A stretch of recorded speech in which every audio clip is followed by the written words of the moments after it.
اگر نجات آپ چاہتے ہیں تو اس کی ضرورت ہے، آگ سے بچنا چاہتے ہیں تو اس کی ضرورت ہے، اللہ کے قہر اور غضب سے بچنا چاہتے ہیں تو اس کی ضرورت ہے، آپ اگر روحانی پاکیزہ نورانی زندگی بسر کرنا چاہتے ہیں تو اس کی ضرورت ہے، لیکن اگر نجاستوں میں ڈوبتے رہنا چاہتے ہیں تو اس کی ضرورت نہیں ہے، چونکہ یہ جو ہستیاں ہیں یہ نور ہیں۔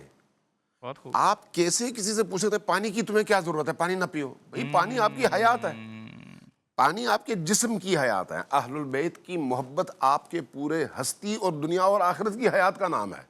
کیسے ہو سکتا ہے کہ انسان ان کا تذکرہ نہ کرے، ان سے اپنے آپ کو جوڑے نہیں اور سمجھے کہ میں مسلمان بھی ہوں اور انسان بھی ہوں؟ آپ یہ دیکھیں کہ مختلف بڑے بڑے مفسرین نے اس آیت کی ضمن میں سورہ نور کی 36ویں آیت ہے فی بیوت اذن اللہ ان ترفع، اس کی تفسیر میں یہ روایت نقل کیا ہے، اور ابن حجر نے بھی نقل کیا ہے، امام شافعی نے بھی نقل کیا ہے، امام جلال الدین سیوطی نے بھی در المنصور میں نقل کیا ہے کہ جب یہ آیت نازل ہوئی اس گھرانے کے حوالے سے، تو نبی کریم سے کسی صحابی نے پوچھا یہ کون سے گھر ہیں؟ کہا کہ یہ انبیاء کے گھر ہیں۔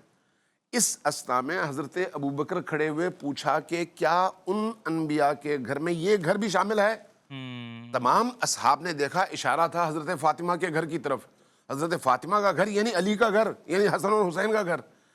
آپ نے پہلے فرمایا ہاں بلا، اور اس کے بعد فرمایا بل افضلہما، ان تمام انبیاء کے گھروں سے یہ گھرانہ افضل ہے، یہ گھر افضل ہے۔ بہت خوب۔ گھر کی افضلیت کا معیار اینٹ گارا لکڑی دروازے نہیں ہیں، اس کے مکین ہیں، اس لیے یہ گھر ایسا گھر ہے۔ اسی بنیاد پر میں ابن حجر کی روایت نقل کر دیتا ہوں، اگر کسی کے اندر غیرت ہو نا، کسی کے اندر پاکیزگی ہو، تو اتنی روایت کافی ہے۔ ابن حجر شیعہ نہیں ہے، اتنا کافی ہے۔ امام شافعی شیعہ نہیں ہے، اتنا کافی ہے۔ روایت کیا ہے؟